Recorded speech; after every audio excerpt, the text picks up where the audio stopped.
Siamo un attimo, ancora.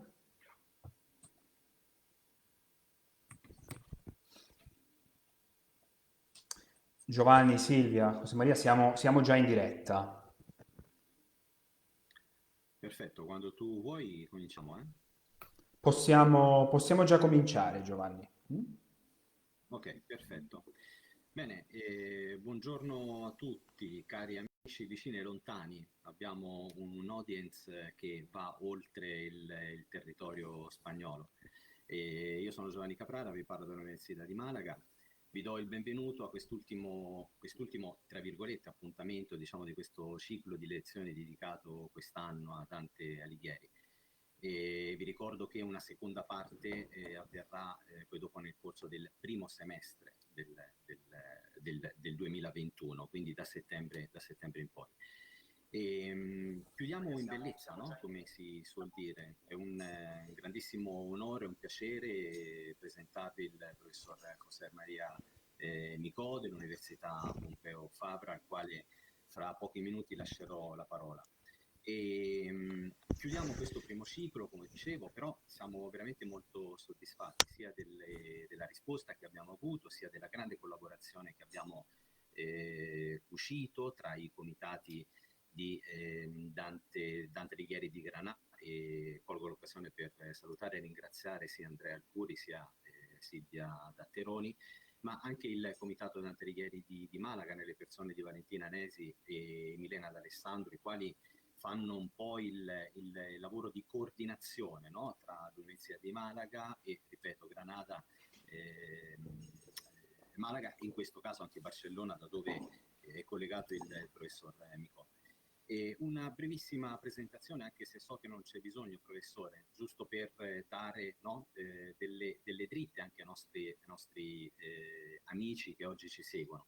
Nato nel 1961, poeta, musicista, traduttore, ha insegnato in diverse università, anche se lavora principalmente come docente di letteratura spagnola presso l'Università Pompeu Fabra di Barcellona, dove ha fondato e codirige il Master in Creazione Letteraria. Lo sottolineo soprattutto per molti studenti che spesso ci chiedono questo tipo di informazione. Già sapete dove poter frequentare un corso di creazione letteraria. Il suo libro poetico più recente si intitola Primeras Voluntades, pubblicato a Barcellona dalla casa editrice Acantilato nel 2020, e della sua opera filologica e saggistica spiccano soprattutto diverse edizioni di classici spagnoli, antologie di poesie commentate e diversi libri. Il professor Micò ha tradotto grandi autori europei, Roman Jules, Dante, Petrarca, Giorgi de San Giorgi, Ausias March e Ariosto, e anche diversi poeti contemporanei, sia catalani che italiani. Nel corso della sua carriera ha vinto numerosissimi premi, vorrei sottolineare soprattutto il premio Hyperion, il premio Generazione del 27, per la traduzione, per esempio, il premio nazionale di traduzione in Spagna e in Italia, il premio Diego Valeri e anche il premio Ángel Crespo. Ma anche non poteva essere altrimenti chiaramente un premio anche per la ricerca ICREA e Accademia. Oltre ad alcuni riconoscimenti che poi dopo sono giunti per il lavoro svolto dal professor Michè, fra tutti per esempio il lavoro, ripeto, letterario, ha ricevuto un premio anche museo del Liceo Egizio dell'Umanesimo e perché no, anche il premio per la cultura mediterranea. E negli ultimi anni ha iniziato anche una intensa attività musicale, no? È bello anche conoscere magari un aspetto magari meno noto, no? Dei nostri ospiti, in quanto è membro del duo Marte e Micoi, ha registrato anche alcuni album, cito Memoria dell'Aire e Mapa de Sombras Quotidianas. E ovviamente noi oggi vogliamo risaltare soprattutto il ruolo del professor Micò, il ruolo da protagonista avuto da lui, i premi lo dimostrano in Spagna, in Italia, e soprattutto per quanto riguarda appunto l'opera immane, immensa della traduzione della Divina Commedia, che ha avuto delle notevoli ripercussioni sia in Spagna e sia Latino America. Di questo enorme lavoro si sono fatti eco anche molti quotidiani spagnoli. Proprio il 5 giugno la collega Silvia Datterone mi ha fatto presente un interessantissimo articolo pubblicato appunto sul País, l'era Dante, un interessante articolo pubblicato da Alberto Mangual, ripeto, proprio sul lavoro che è stato fatto sull'opera di Dante Alighieri, proprio quest'anno, nel 700° anniversario della morte. E abbiamo avuto l'enorme fortuna nel corso di queste lezioni di poter ospitare anche altri traduttori dell'opera di Dante, che vorrei citare, il professor Pinto, l'ottima collaborazione che abbiamo anche avuto con il professor Archessa. È stato veramente un omaggio a Dante e siamo veramente molto contenti. Professore, io la vorrei ringraziare personalmente anche a nome dei comitati di Granada e di Malaga per questo suo superbo, no? Dite voi spagnole, lavoro, no? sull'opera di Dante Alighieri. E le lascio la parola, così come abbiamo, diciamo, già concordato. Dico solo il nome diciamo, il titolo dell'intervento della lezione del professor Micò di oggi: Dante y la commedia, experiencias di un traductor. E come sempre abbiamo fatto nel corso di queste lezioni, direi di lasciare eventuali domande diciamo alla fine dell'intervento. Lascio a lei la parola, professor Micò, e grazie. Grazie a lei, professor Caprara. Sono io che devo ringraziare voi per questa occasione che mi date di parlare di Dante, che è stato uno dei miei autori preferiti e alla fine una delle mie traduzioni. Sono contento di rivedere anche Silvia e Andrea e saluto tutti quelli che ci stanno ascoltando. In realtà ho preparato un po' il panorama che vedete dietro, perché quando avevo 18 anni volevo fare due cose, 19 anni in realtà. Volevo scrivere delle canzoni e tradurre la commedia. A quel punto non sapevo italiano e questo è un po' il tema, l'argomento della mia conferenza di oggi, che spero vi piaccia. Dante y la comedia, experiencias de un traductor. Me regalaron una edición italiana de la Divina Comedia a finales de 1980, cuando cumplí 19 años y estaba estudiando el segundo curso de Filología Hispánica en la Universidad Autónoma de Barcelona. Leí El infierno y no entendí prácticamente nada, no entendí gran cosa, pero quedé fascinado por la música de los endecasílabos dantescos y fantaseé con la idea de traducirlo algún día. A pesar de que mi formación de filología hispánica, como he dicho, y mi profesión de profesor de literatura española han seguido por otros caminos y me han llevado a ocuparme de otros asuntos, ahora, casi 40 años después, no son 40, pero casi lo serán pronto, casi 40 años después, tengo la sensación de haber estado preparándome toda la vida para traducir la obra maestra de Dante, ¿no? Como dirían en italiano, un tirocinio lungo 40 anni, o lungo quasi 40. En el año 2010 leí en Verona un par de cantos traducidos, el de Ulises y el del Conde Ugolino, un fragmento, traducidos en un acto académico, pero entonces no había decidido aún emprender la traducción completa, labor que perfilé en abril de 2014 y apareció en la editorial Acantilado, como se ha dicho, en noviembre de 2018. Por tanto, han sido 4 años y medio, largos 5 años prácticamente, de mi vida.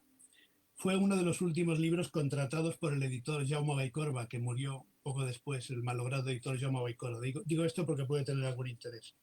A quien yo dije con toda franqueza algo que él ya sabía, que las librerías estaban bien surtidas de traducciones, antiguas y modernas, tanto en verso como en prosa. Además de algunas reediciones de las versiones decimonónicas de Bartolomé Mitre y de Juan de la Pezuela, estaban y están todavía en circulación las de Ángel Crespo, Abilio Echeverría, Luis Martínez de Merlo y Ángel Chiclana. Y entonces, cuando empecé yo, todavía no conocía otras dos más recientes. Una prosificación con comentario de Violeta Díaz Corralejo y una versión aproximadamente métrica del argentino Jorge Aulicino. Entonces no se pensaba en que unos años después llegaría el centenario de Dante. Valcorba, que ya se había arriesgado a publicarme un libro sobre Góngora, aceptó sin titubeos, a pesar de que sabía o intuía de que yo lo hacía por mí y para mí, con independencia del resultado comercial. Él, por su parte, quería para su fondo editorial una comedia en castellano, pues ya había conseguido incorporar la histórica versión catalana de Josep María de Sacarra al catálogo de Quadres Crema. Tanto él quería una comedia en catalán y otra en castellano. Si comienzo explicando esto es para intentar definir o justificar mi peculiar trayectoria de traductor. De hecho, yo no pensaba dedicarme a la traducción. Al principio, la formación monolingüe de un español estudiando literatura española descartaba completamente la posibilidad de traducir. Pero poco a poco fui entrando en la traducción y al final se ha convertido para mí, como diré siempre que pueda, en la filología máxima. Para mí la traducción es la filología máxima. Mis primeras experiencias fueron ocasionales y casi secretas. Un soneto de Shakespeare por devoción, un poema de Hausmann por desafío, 2 sonetos de Oden por encargo, 6 motetes de Montale, mi primera traducción del italiano, por capricho, y una novela de Josep Piera, un escritor valenciano, por amistad. Siguiendo el hilo de mis investigaciones sobre Góngora, llegué a Ariosto y decidí traducir las 7 extraordinarias sátiras que el autor italiano compuso entre 1517 y 1525. Tiene un sentido que mencione a Ariosto porque, en cierto modo, fue mi primer abordaje del terceto dantesco, ¿no? Del problema de traducir el terceto dantesco. Las sátiras de Ariosto tienen una lengua muy dantesca en algunos momentos y su modelo métrico, evidentemente, fue Dante. Pero las sátiras de Ariosto no se habían traducido nunca al castellano, de manera que podía tener un sentido intentar la primera traducción. Después vinieron el Orlando Furioso, Ausías Marc, Petrarca, Ramón Llull y otros poetas contemporáneos, como se ha dicho en la amable presentación del profesor Caprara. Toda traducción poética comparte el designio más noble de la filología, que es el de entender y dar a entender los textos, y la ambición más alta de la creación, con la peculiaridad o la ventaja de ser una ambición secreta y servicial, consagrada a la reconstrucción, es decir, a la recreación de una virtualidad literaria ajena. Tal como la entiendo y tal como me gustaría ser capaz de practicarla, la traducción es la filología máxima. Pero es también una actividad melancólica que, al menos en el ámbito hispánico, carga siempre con la losa de 2 famosas y descorazonadoras sentencias del Quijote. Me gusta recordarlo esto y lo recordé precisamente en Granada, ¿no? 2 frases del Quijote dichas para mayor desconsuelo de quien habla, que soy traductor de Ariosto, a propósito del Orlando Furioso. Dice en el escrutinio, en la primera parte: los libros traducidos jamás llegarán al punto que ellos tienen en su primer nacimiento. Y en la segunda parte, en la visita a la imprenta de Barcelona, es el propio Don Quijote quien dice: el traducir de lenguas fáciles ni arguye ingenio ni elocución. Los expertos en traducción ya conocen estas frases, estas maldiciones del Quijote, de manera que no me extiendo en ellas. Sin embargo, el protagonismo de la traducción en la formación y renovación del viejo sueño de la literatura mundial la convierte en un instrumento exegético de primera magnitud.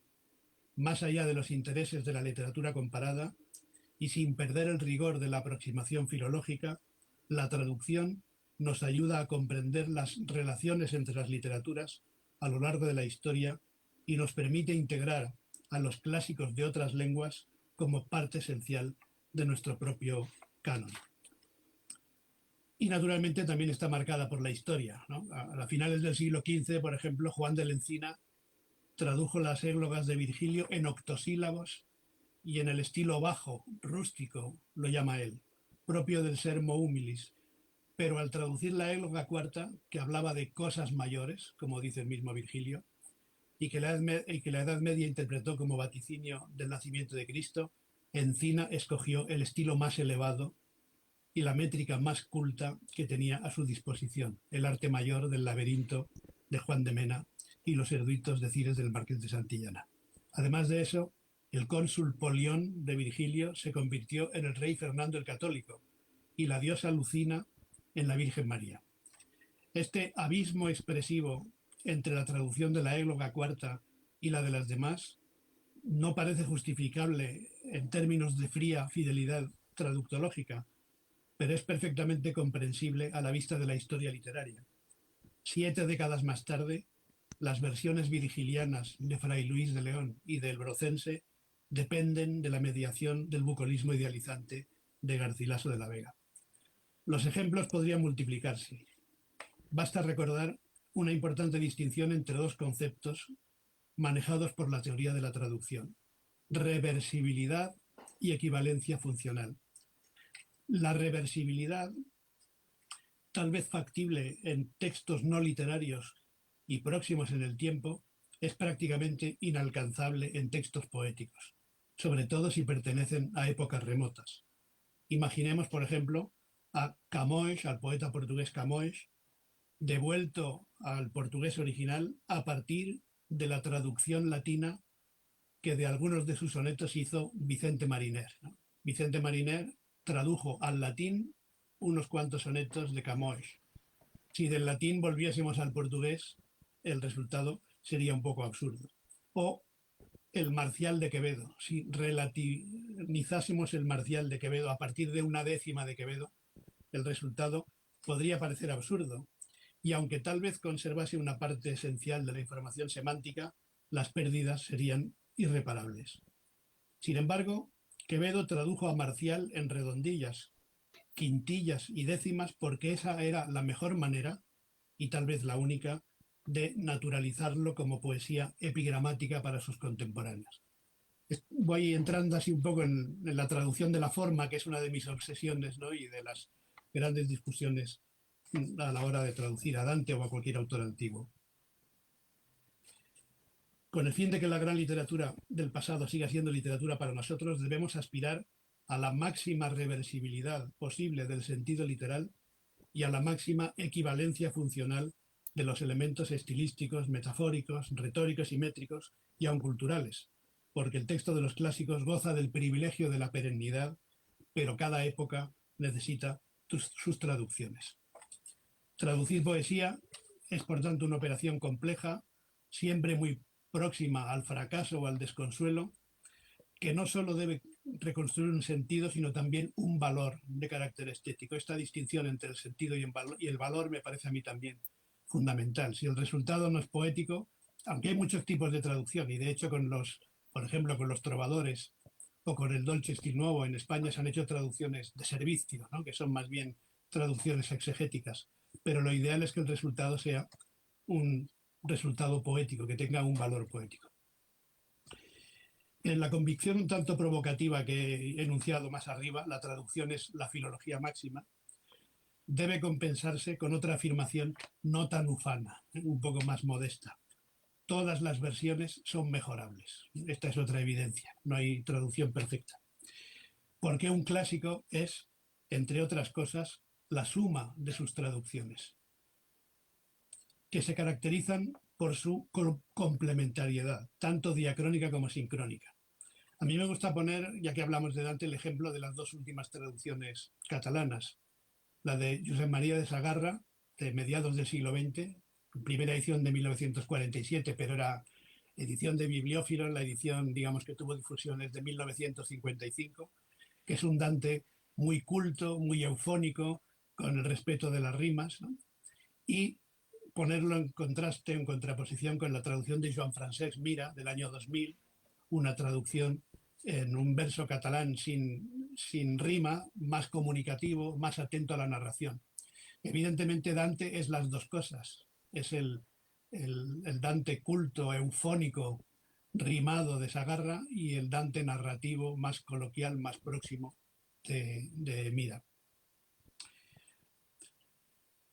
Ya he explicado un poco las primeras experiencias de traducción, pero me centro en algunas que pueden tener interés. Las sátiras de Ariosto, decía hace un momento. Claro, con las sátiras de Ariosto me planteé el doble problema, ¿no? El problema de un registro de lengua que en cierto modo era dantesco también, y el problema de la traducción de la estrofa. Que en las sátiras de Ariosto comparten la misma estrofa de la comedia. Ariosto escribió sus sátiras en tercetos dantescos, en realidad, y la lengua de Dante contamina algunos tercetos de las sátiras de Ariosto. Y me planteé el problema de cómo traducir los tercetos de las sátiras ariostescas. Allí había, digamos, en cierto modo, una justificación histórica porque las sátiras de Ariosto derivan de la tradición epistolar de Horacio, de las epístolas de Horacio, se vinculan temáticamente a las sátiras y por tanto esos géneros, la sátira, la epístola, incluso la elegía, que se escribieron en tercetos también en la poesía del Renacimiento español y europeo, también ocasionalmente se escribieron en decasílabos blancos. Y entonces yo, después de hacer algunas pruebas, me planteé la posibilidad de traducir en decasílabos blancos, es decir, sin la rima de la tercina, del terceto, las sátiras de Ariosto. Porque en la literatura española, desde Garcilaso, que usó el endecasílabo blanco en un poema de carácter epistolar, o la poesía epistolar de los siglos XVII y XVIII, justificaban, digamos, esa forma de traducir la forma métrica. Este, de hecho, es muchas veces el problema más complejo cuando se traduce, como diría Don Quijote, entre lenguas fáciles. Cuando se traduce entre lenguas difíciles u opuestas o alejadas, no está el problema de la tradición literaria, que también añade una información a las formas métricas, ¿no? Pero bueno, en cualquier caso, hice varias pruebas respetando el terceto y otras en endecasílabos blancos y al final opté por esa solución. El otro gran experimento fue el Orlando Furioso. Y aquí se plantea la cuestión de la forma de una manera un poco distinta. Si hubiera traducido los 40.000 endecasílabos del Orlando Furioso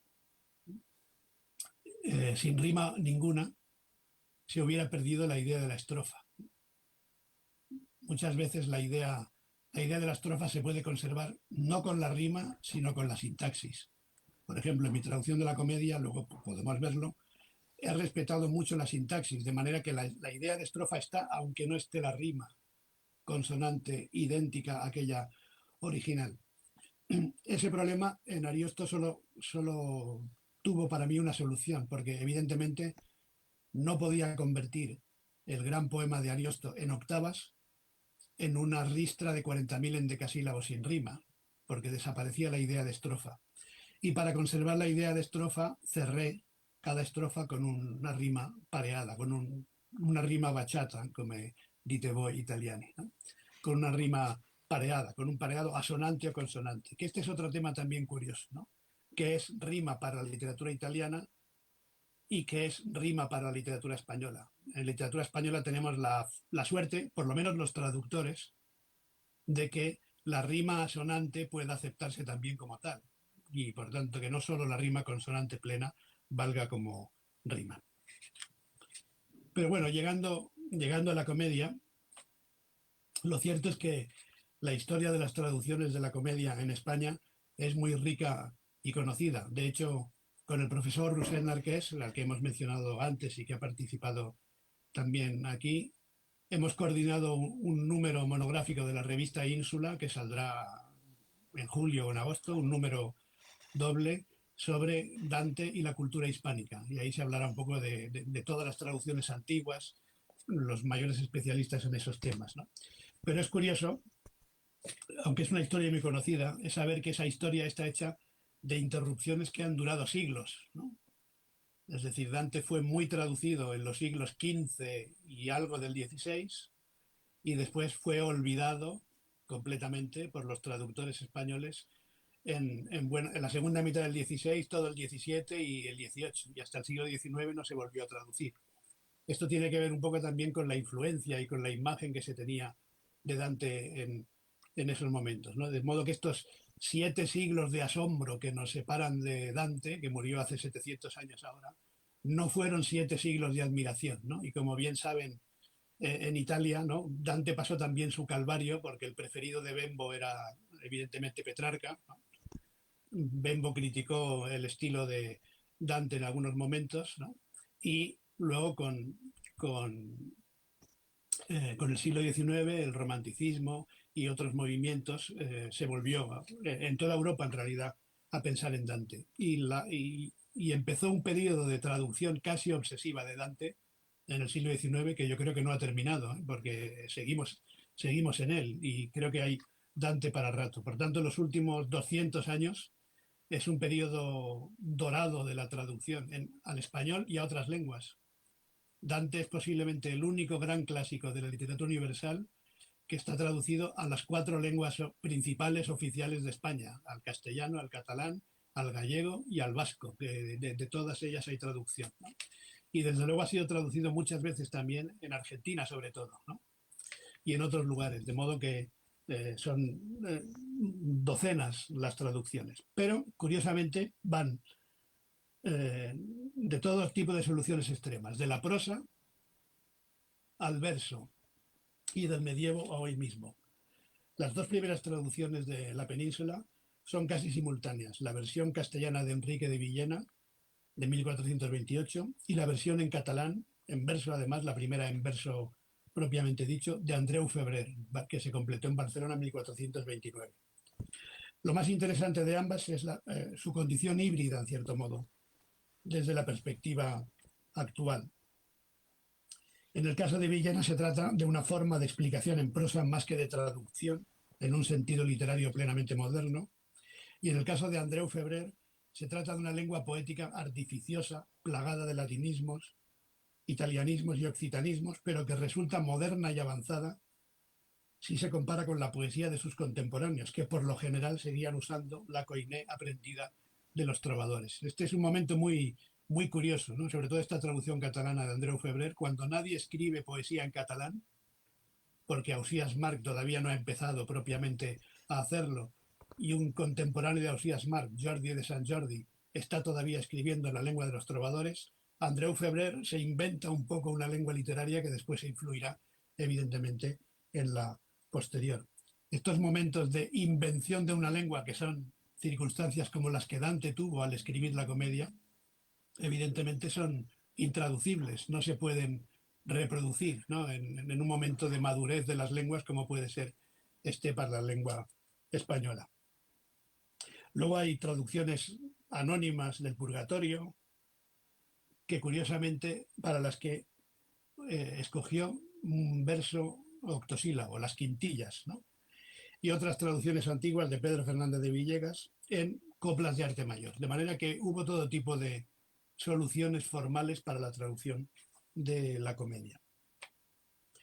La ausencia de traducciones completas o significativas de la comedia entre 1550 y 1650 o más adelante sorprende enormemente si se compara con el gran desarrollo de la traducción literaria en España en esos años. Se tradujo a todos los autores griegos, latinos, italianos, salvo a Dante, que no se le tradujo en ese periodo, en el siglo de oro español.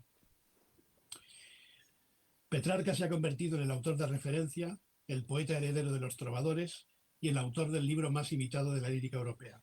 Le siguen Ariosto y Tasso, 2 formas admirables de modernidad literaria que se miden con los clásicos e influyen en la épica contemporánea. Muy por detrás de ellos está entonces Dante, un autor arcaico, más famoso que leído, más filósofo que poeta, más teólogo que escritor. Esta era un poco la imagen de Dante en el siglo de oro. Bueno, tras un silencio de varios siglos, en el romanticismo se vuelve a traducir, hay todo tipo de traducciones y en el siglo XX hay algunas muy famosas, como la de Ángel Crespo en los años 70, que fue rimada, pero hay otras más. A mí entre las rimadas me gusta mucho la de Abilio Echeverría, que apareció después, y entre ellas apareció la de Luis Martínez de Merlo, que usó unos criterios muy parecidos a los que yo apliqué en mi traducción y que ahora explicaré. Por tanto, hay traducciones en prosa, ya he mencionado algunas, Violeta Díaz Corralejo, Ángel Chiclana.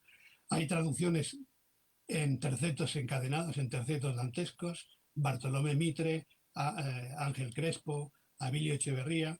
Hay traducciones en endecasílabos sueltos o blancos, con rimas ocasionales, Luis Martínez de Merlo y yo mismo, de manera que se ha traducido de muchos modos. Esto es interesante para saber, yo me lo planteé en su momento, si yo hubiera sido el primer traductor de la Divina Comedia, cuál hubiera sido mi criterio de traducción, ¿no? Porque efectivamente yo creo mucho en la complementariedad de las traducciones. A uno mi traducción será mejor o peor, pero yo soy consciente de que no es definitiva, pronto habrá otras y que por tanto las traducciones están en diálogo con otras traducciones. Si la mía hubiera sido la primera, yo tal vez hubiera intentado la fórmula de Ángel Crespo, mantener el terceto dantesco. Pero vistos los resultados, digamos que preferí usar una forma de traducción, en cierto modo, complementaria. Porque una de las traducciones, una de las decisiones más difíciles es la traducción de la forma, ¿no?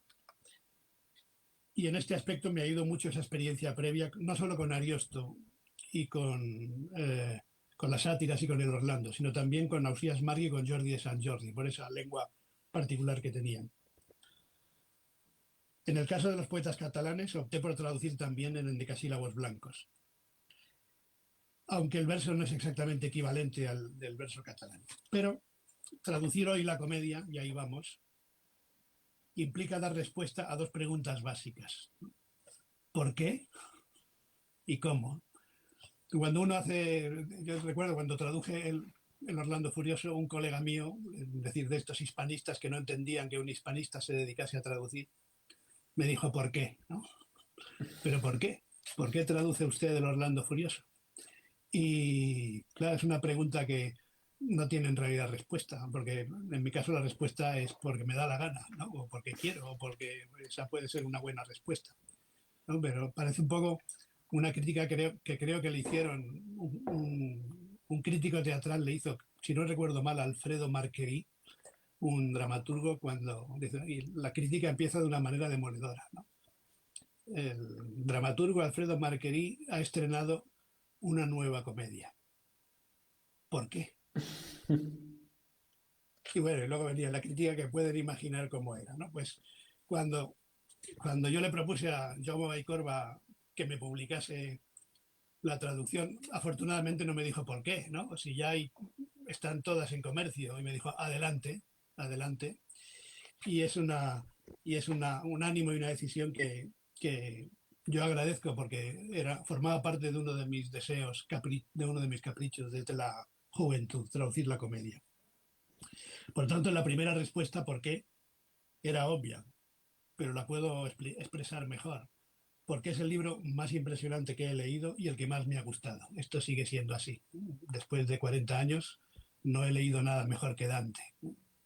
Y he leído algunas cuantas cosas más y me he dedicado a traducir, pero no he leído nada mejor. El asunto es cómo, ¿no? Ya hemos hablado del dilema de la terza rima. Ángel Crespo, de hecho, tuvo un artículo muy famoso que se tituló, para defender su traducción, Terza rima o nada, ¿no? Terza rima o nada. Yo hice algunas calas, algunas pruebas, ¿no? Y pondré un ejemplo muy sencillo, que lo he puesto otras veces, pero me parece muy sencillo. Está muy a mano en el arranque del primer canto del infierno. Dante usa hasta 3 veces la palabra paura, los versos 6, 15 y 19, que es la más corriente para decir en italiano lo que nosotros llamamos miedo. Palabra castellana tan sencilla como, curiosamente, evitada por casi todos los traductores. La primera vez que comparece es en rima, nel mezzo del cammin di nostra rima, di nostra vita, mi ritrovai per una selva oscura che la dirita via era smarrita, a quanto dir qual era cosa grave questa selva selvaggia e aspra e forte che nel pensier rinnova la paura. Echeverría, en traducción rimada, lo sustituye por aproximación, que en el alma renueva la amargura. Martínez de Merlo, que traduce en verso blanco, puede reordenar el endecasílabo y decir que me vuelve el temor al pensamiento. Es una buena traducción literal y usa la palabra temor, más sencilla. Notable mejorado en la edición revisada del mismo Martínez de Merlo, que al recordarlo me renueva el miedo. Me parece una traducción perfecta. Ángel Crespo, quien, como ya se ha dicho, mantiene la terza rima, tuvo una opción léxica afín a sus predecesores Bartolomé Mitre y Juan de la Pezuela, que en el pensar renueva la pavura. Y a mí aquí me parece un ejemplo, digamos, típico de cómo la rima puede acabar alejando estilísticamente el registro del original, que es un registro coloquial y sencillo, y convertirlo en un registro arcaico, raro, culto o inadecuado en un pretexto por la necesidad de rimar. Miedo, temor, pavor, aprensión, amargura. Pensemos que la palabra pavura ya Quevedo la usa con un tinte cómico en un poema que es parodia del Cantar del Cid, que se titula Pavura de los Condes de Carrión. Por tanto, ese es el tipo de cosas que en mi concepto de la traducción había que evitar. Crear un arcaísmo o un cultismo extraño, modificando el registro comunicativo del original de Dante, que dice paura, y hay que intentar decir miedo o temor o algo sencillo y no complicar el texto más de lo que está. ¿Por qué no traducir sencillamente que solo de pensarlo o compensarlo da más miedo? Que al volver a pensarlo da más miedo, que al pensarlo de nuevo da más miedo. Hay muchísimas opciones. Este es el otro gran tema, ¿no? La traducción es el jardín de senderos que se bifurca. Algún día recopilaré todas las alternativas que yo tenía para muchas traducciones y todas las dudas que tuve y como diré después, al final algunas decisiones las he cambiado, ¿no? Pero evidentemente uno tiene muchas formas de traducir un solo verso. Dante lo dijo de una manera, pero lo podemos traducir de infinitas maneras. Bien, el respeto escrupuloso de las rimas, en mi opinión, no era garantía de fidelidad y aún podía suceder lo contrario, que nos obligue a decir cosas que el autor nunca dijo, o a decirlas de un modo que no siempre se compadece con el tono, la intención, la disposición elocutiva o el estilo original. Esta es la característica de las traducciones rimadas, no el defecto necesariamente, porque evidentemente tienen sus logros. De manera que hoy es casi obligado por complementariedad y en mi caso por convicción traducir con criterios diferentes, que son los que yo usé, muy parecidos a los de Luis Martínez de Merlo. En definitiva, decidí traducir en endecasílabos que presentan asonancias no sistemáticas y prescindir de la rima consonante encadenada, respetando en lo posible la sintaxis y la disposición estrófica de los tercetos originales. Porque una cosa es la rima generatrice en manos del autor y otra cosa muy distinta es la obligación del traductor de respetar, además del sentido original, la legibilidad del relato y sus matices estilísticos sin añadir elementos ajenos, extemporáneos o forzados. Esto era para mí, digamos, lo fundamental y que el resultado, a ser posible, fuese poético, porque al fin y al cabo, traducir poesía es eso, traducir poesía. De manera que si el resultado no es válido literariamente, estaremos ante una traducción incompleta, que puede ser útil a otros efectos, pero que no es una traducción poética o literaria. Bien, aparte de eso, y más allá de los criterios estéticos de cualquier traducción, enfrentarse a un texto antiguo de la trascendencia de la comedia implica la obligación de afrontar con rigor una larga lista de problemas filológicos, y los que me estáis escuchando los conocéis en algún caso, ¿no? Y ahora supongo yo que con las ediciones, no con las traducciones, sino con las ediciones que aparecerán en Italia, que algunas tienen que aparecer, están a punto, ¿no? Una nueva de Giorgio Inglese, si no recuerdo mal, el gran comentario de Enrico Malato, por lo menos, y quizá alguna otra, no sé si habrá novedades en el texto, pero lo cierto es que no tenemos un cotejo completo de los 800 manuscritos de la comedia y que sigue habiendo variantes problemáticas, ¿no? Puse algunos ejemplos en mi prólogo y que pueden ser interesantes para que se hagan una idea de los que nos escuchen, ¿no?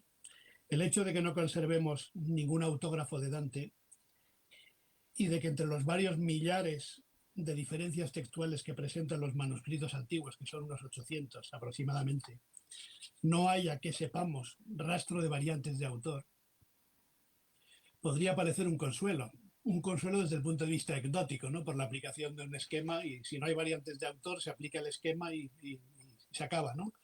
Pero es más bien lo contrario, y hoy por hoy sigue siendo imposible, por falta de información o de consenso, descartar errores con la simple aplicación mecánica de un stemma codicum, entre otras razones porque siempre queda la sombra de una duda y porque la transmisión de la obra de Dante no fue precisamente una transmisión sine iudicio, ¿no? Fue todo lo contrario, copistas, comentaristas, etc. Los mismos copistas enmendaban conjeturalmente el texto cuando les parecía necesario, y la tradición exegética hizo y hace que puedan darse por buenas y ser defendidas con todo tipo de argumentos, dialectales, históricos, ideológicos, religiosos, retóricos, poéticos, lecturas que tal vez no son más que errores de copia completamente ajenos a la intención del autor. Bueno, puse algunos ejemplos en mi edición, ¿no? Que los dantistas conocéis. Tremese, temese. Error, horror. Marturi, maturi. Volle, dolle. Celestial, espiritual. Torrente, corrente. Date, esta es la más dramática de todas, date, Dante. Naturalmente hay muchos más, y aunque pueda parecer insignificantes, lo cierto es que el autor escribió una cosa, sea la que fuere, mientras que la otra es el resultado de una deturpación material, una trivialización inconsciente o una enmienda conjetural deliberada. Yo aquí me atuve naturalmente al texto de Petrocchi, ¿no? Pero hay comentaristas que han defendido algunas de las variantes. Comento solo una, la de date, Dante, porque no sé qué número de manuscritos, pero entre ellos están los copiados por Boccaccio.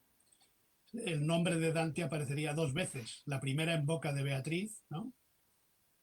Que es en el Purgatorio, lo primero que dice Beatriz, la primera palabra que pronuncia Beatriz en la acción del poema es el nombre de Dante.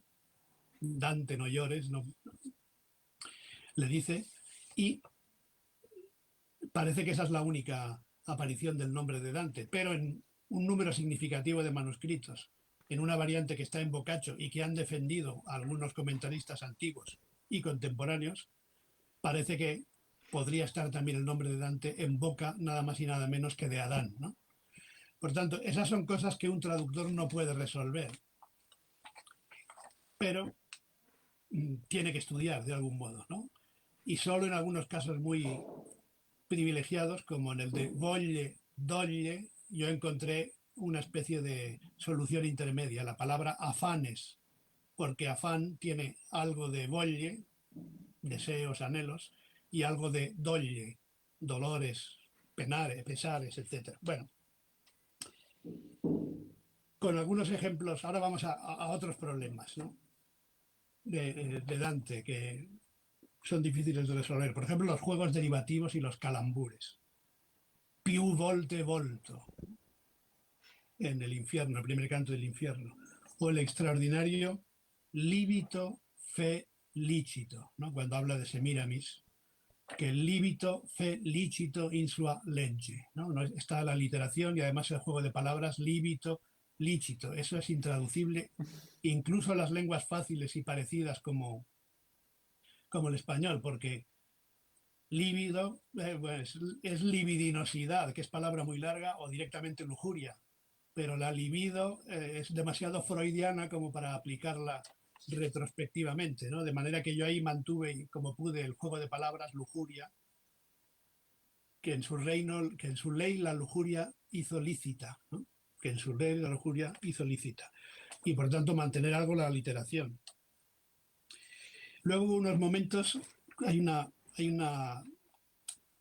un término muy discutido en teoría de la traducción, que es el término de negociación o compensación, ¿no?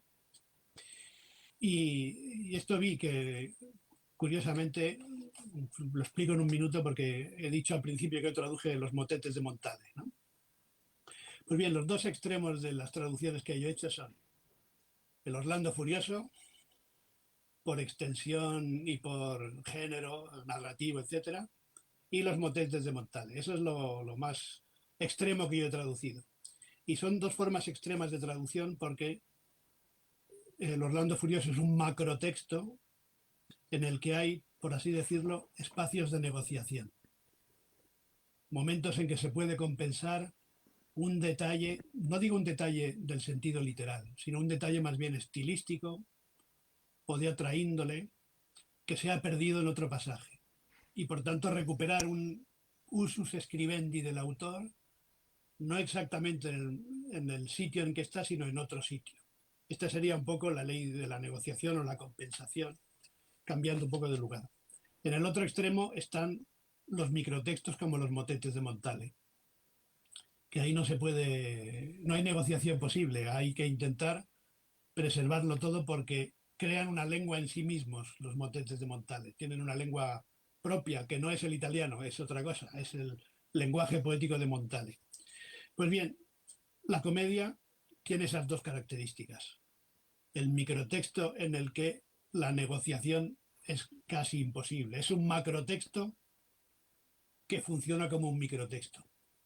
Y sus versos se han convertido en tan comprometidos para un traductor que tiene que hacer una traducción microtextual, respetuosa al máximo como la de Montale. Bueno, eso es más o menos lo que quería decir y en 3 ocasiones, al menos de manera consciente, añadí un juego de palabras a un pasaje original que en principio era más neutro. Por ejemplo, en Inferno 1972 dice Dante, bueno, lo dice Nicolás III, ¿no? Que su lavere e qui me misi in borsa, que su lavere e qui me misi in borsa. O bien, en el purgatorio, cotal moneta rende a soddisfar quie di là troppo oso. Y en el paraíso, che più ferve e più s'avviva nell'alito di Dio e nei costumi. Nell'alito di Dio nei costumi. Yo los traduje respectivamente en que allí embolsé y aquí estoy embolsado. Esta es la moneda que pagan los que han sido muy pagados.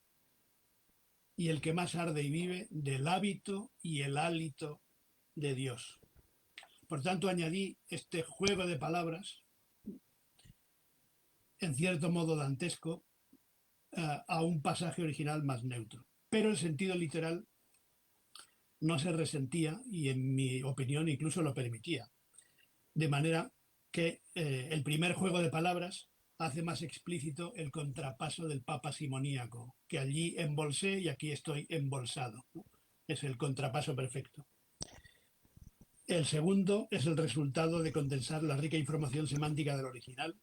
Esta es la moneda que paga para dar justa satisfacción a aquel que en la tierra ha usado demasiado.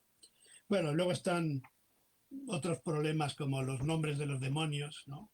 En el canto 21 del infierno, Alicorto, Barbatiesa, Perrazo, que en fin, siempre se pueden encontrar otras soluciones. Luego el asunto de los neologismos, que en realidad es el más sencillo de todos. Transhumanar, entiar, enmiar, desunar, porque basta con un calco para conseguirlo. Y termino con 2 ejemplos en los que intento, en un caso, ratificar mi decisión y en otro, en cierto modo, modificarla. Yo traduje, que me lo han preguntado, por cierto, me lo preguntaron el otro día, y en el prólogo no lo llegué a explicar, pero yo tenía una razón escondida para traducir la primera de las 3 fieras del primer canto del infierno, la lonza. Tenía mis razones para traducirla como lince y no como pantera, como habitualmente se traducía. Porque hay otra cuestión fundamental. Los 3 animales son la lonza, el leone y la lupa. Los 3 empiezan por L.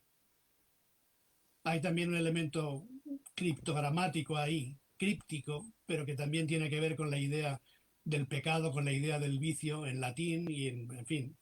Por tanto, yo decidí que los 3 animales tenían que ser con L también. Y el lince, además perfectamente correspondiente con el contexto, es el que yo escogí. Cosas como esas hay a continuación. Yo he tenido la suerte de que, como se ha dicho, mi traducción ha tenido bastante repercusión y en los 2 años y medio que salió en noviembre del 2018 y a finales de 2020 ha salido la 4ª edición, o sea que ha sido verdaderamente algo que nadie se esperaba, en cierto modo inesperado. Y me ha permitido a mí introducir correcciones en el texto y os voy a compartir una que solo está en la 4ª edición y no en la primera. Es el primer terceto. Nel mezzo del cammin di nostra vita mi ritrovai per una selva oscura che la diritta via smarrita. Como consecuencia de mis criterios de traducción, en mi traducción se repite 2 veces la palabra camino. A mitad del camino de la vida me hallé perdido en una selva oscura porque me extravié del buen camino. En castellano decimos, ese va por mal camino, por decir que se está perdiendo, se está extraviando, ¿no? El sentido no es misterioso, al contrario, se entiende bien. Otra cosa es construir 3 endecasílabos, ¿no? Fijaos que en castellano se puede decir en mitad, a mitad, en la mitad. Yo al final, en lugar de nuestra vida, dije la vida, porque hay que ahorrar sílabas, ¿no? Se podían pensar otras soluciones. Pero al final decidí cambiar ese tercer verso, para no repetir la palabra camino. Y la cuarta edición dice, a mitad del camino de la vida me hallé perdido en una selva oscura por apartarme de la buena senda. A esto me refiero cuando digo que las traducciones son, por decirlo borgianamente, el jardín de senderos que se bifurca, ¿no? Siempre hay muchas posibilidades que vamos tomando Yeah. o que vamos desperdiciando. Por tanto, como conclusión, la traducción es la filología máxima, un clásico equivale a la suma de sus traducciones y las traducciones son, por definición, imperfectas y complementarias. Imperfectas, complementarias y provisionales. Pero en mi concepto de la traducción se basan precisamente en la fidelidad. La mejor forma es llevar la fidelidad a ultranza. ¿Qué sentido tiene traducir a Dante, a Shakespeare o Baudelaire sin ser fiel? ¿No? Si somos fieles a lo que dicen y a cómo lo dicen, la traducción será bella. Si hay fidelidad, hay belleza, ¿no? Digamos, la paradoja para mí es esa. De todas maneras, traducir es un ejercicio extremo de supervivencia literaria y traducir la comedia ha sido una labor extenuante física y mentalmente, pero también para mí, y lo digo públicamente, considero que forma parte de mi creación poética, no porque quiera atribuirme los versos de Dante, sino porque en la labor de traducir hay mucho también de creación, valga lo que valga el resultado, ¿no? Y por la concentración semántica y la profundidad poética de los innumerables tesoros verbales. Yo dediqué mi prólogo a todos los traductores de Dante, como dije, condenados al mismo paraíso. En fin, podría decirse, acabo como acabé en Granada la otra vez, podría decirse que el último más terrible círculo del infierno, el reservado a quienes traicionan a sus benefactores, es idóneo para todos aquellos que nos dedicamos, perdón, que nos dedicamos a traducir. Esto no estaba previsto. Menos mal que no soy yo el cantante.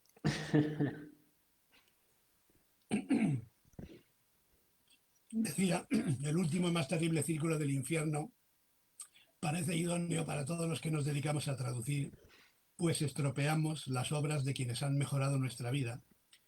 Sin embargo, pienso más bien que los traductores somos como las almas perdidas en el limbo, infierno carto cuarto, versos 40-42, melancólicamente suspendidos entre el deseo de alcanzar la perfección de la obra original y la conciencia de que nunca la alcanzaremos.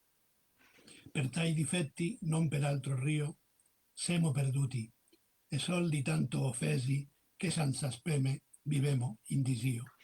Por solo esos defectos y más culpa estamos condenados padeciendo un deseo sin sombra de esperanza. Muchas gracias. Muchas gracias, profesor Mico, por su presentación. Ha sido sin duda una clase de literatura.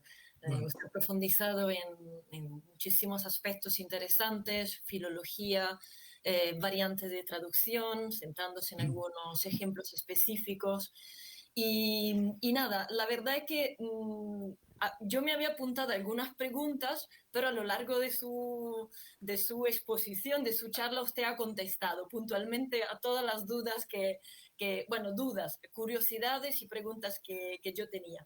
Así que nada, le hago llegar algunas preguntas o mejor reflexiones, ¿no? de nuestro público. Una es que usted claramente ha hablado mucho sobre sobre traducción, y la traducción de cierta manera puede ser también una operación, ¿no?, de mediación cultural. Y ha hablado de muchísimas ediciones, ha hecho referencia a muchísimas publicaciones españolas de la Divina Comedia a lo largo de estas décadas. Y no sé si sería también interesante poder hacer como un análisis contrastivo entre las ediciones españolas y argentinas de la comedia, ¿no? Porque cada traducción, digamos, tiene un contexto de referencia específico y una cultura, ¿no?, diferente.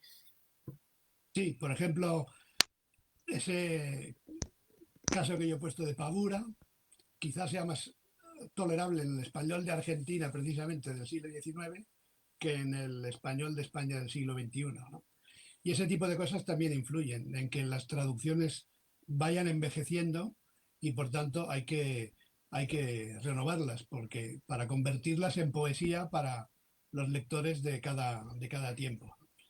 Y es curioso, yo no he hecho no he hecho un estudio, ni mucho menos, ¿no? Pero me parece bastante curioso, incluso estadísticamente, la escasez de versos comunes, de versos idénticos comunes que tienen las traducciones. Si se hiciera una tabla de las traducciones, habría muy pocos versos idénticos a lo largo de la historia de las traducciones de Dante o de cualquier otro autor, pero curiosamente de Dante, que tiene que exige ese compromiso de literalidad por un lado y por otro, ¿no? En un espacio relativamente pequeño, la sintaxis de un terceto, porque normalmente en ese espacio hay que manejarse, pero los versos idénticos de las distintas traducciones son muy pocos, ¿no? Y un día sería curioso ver cuántos versos idénticos se dan, porque si mandásemos traducir con un programa informático una receta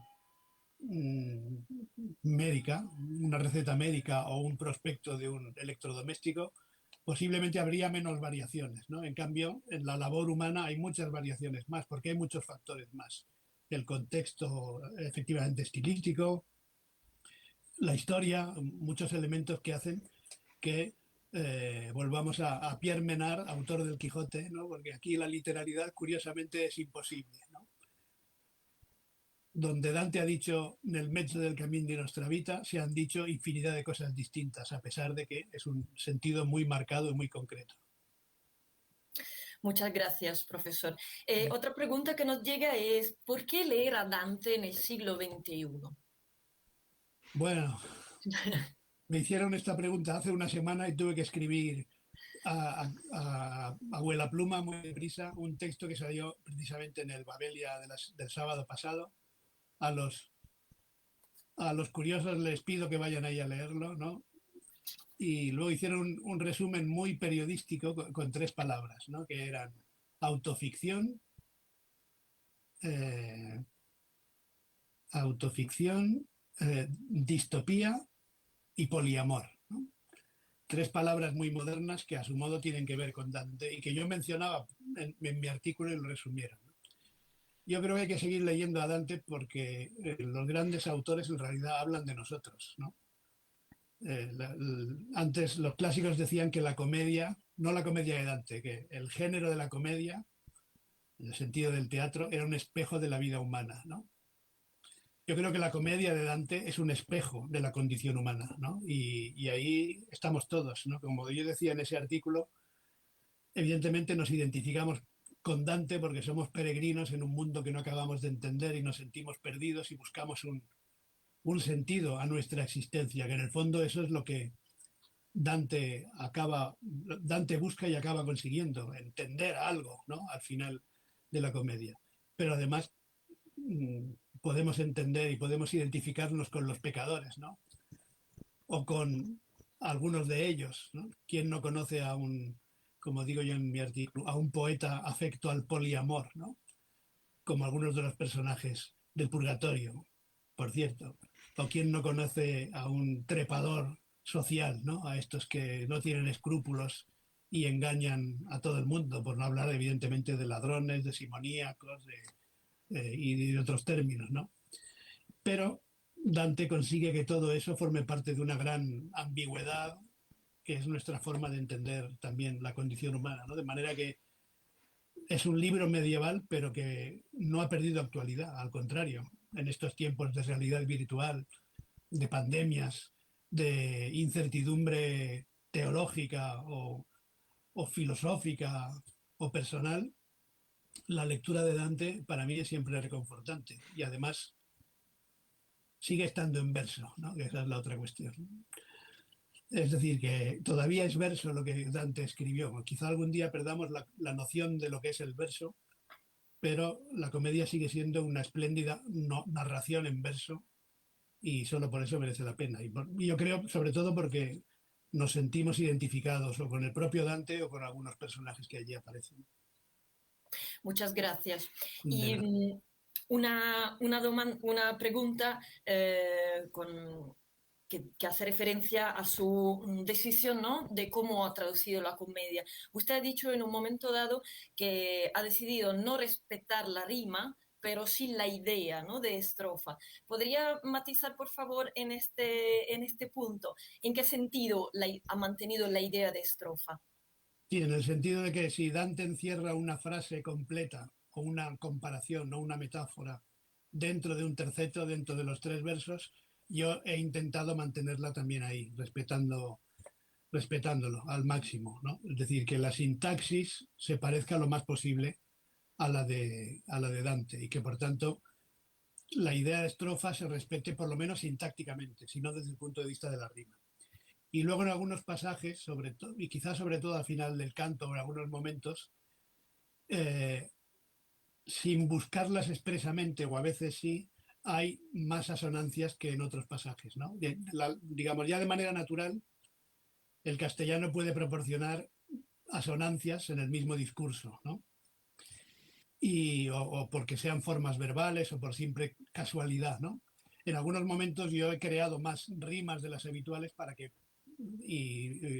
no desapareciese en todo la idea de rima, no en el sentido de rima consonante plena, sino en el sentido de asonancia.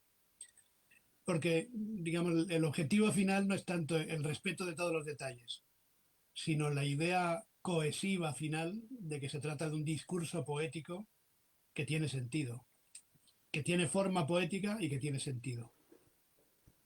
Muchas gracias. Y para terminar, una pregunta que va más allá, o bueno, que es otra cosa, ¿no? Con respecto a Dante. Pues, ¿qué música italiana escucha? Ah, bueno, toda.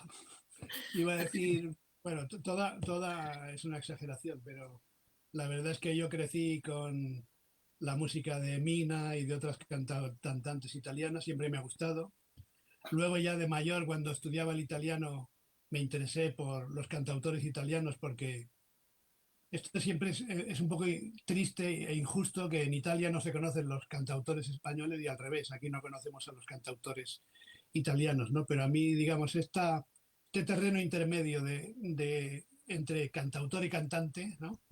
Que tienen muchos artistas en Italia, siempre me ha gustado mucho porque son textos de mucha calidad en bastantes casos y muy buenos musicalmente o melódicamente, ¿no? Aquí hay más diferencia entre un cantante melódico y un cantautor, ¿no? En cambio, en Italia ese espacio lo llenan muchos cantantes que a mí me han gustado, ¿no?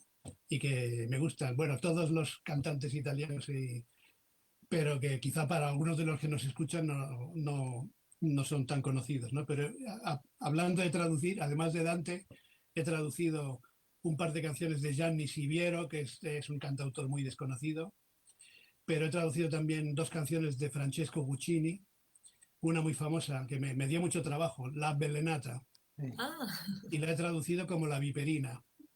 Y la de vi- hecho, la vamos a grabar, está grabada ya, la vamos a poner en nuestro próximo disco. Será la primera canción de nuestro próximo disco. Os doy esta primicia.